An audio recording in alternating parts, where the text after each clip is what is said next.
دو نفر جوان که در حدود شهر دوشنبه با دزدی قالین‌های شهروندان مشغول بودند از جانب کارمندان میلیسیای پایتخت بازداشت گردیدند.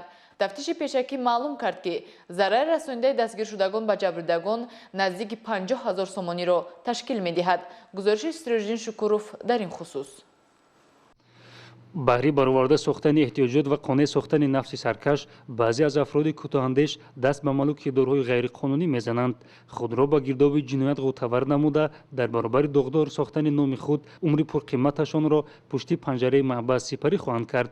یکی از چنین افرادی که قبلا با جرم دزدی سود شده و میبایست ملک دارای خود را اصلاح نموده به حیات آسایشته مشغول شود، شهروند عادینیف محمدی ایبادویچ سال تولدش 1998 استقامت کننده ناحیه رودکی میباشد. گرچند نامرده خود پیروهای داغدار کننده جنایی دارد، باز یک نفر دیگر شهروند سیدوف جهانگیر سال تولدش 2001 استقامت کننده شهر دوشنبه را نیز همراه گرفته در یک جایگی به دزدی اموال غیر دست زدند.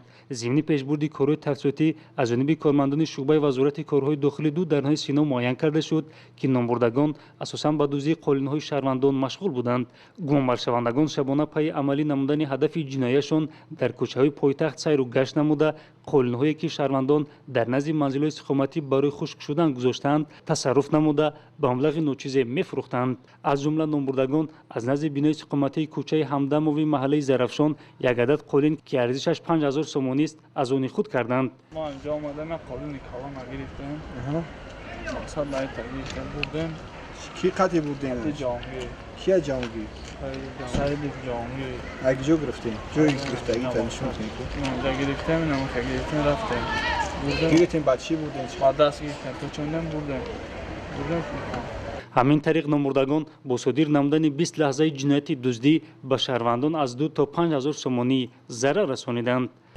چند تا زیاده چند تا زیاده است پونده زیاده سازی شده. خب نرات کجا می‌کنیم؟ به بوده سفاده چند سال؟ 252 352 بیشتر. عین زمان نسبت گمانبر شوندگان عادینیف محمدی و سیدوف جهانگیر با ماده 244 کودکس جنایتی جمهوری تاجیکستان پرونده جنایتی آغاز کرده شده آنها در حبس پیشکی قرار دارند.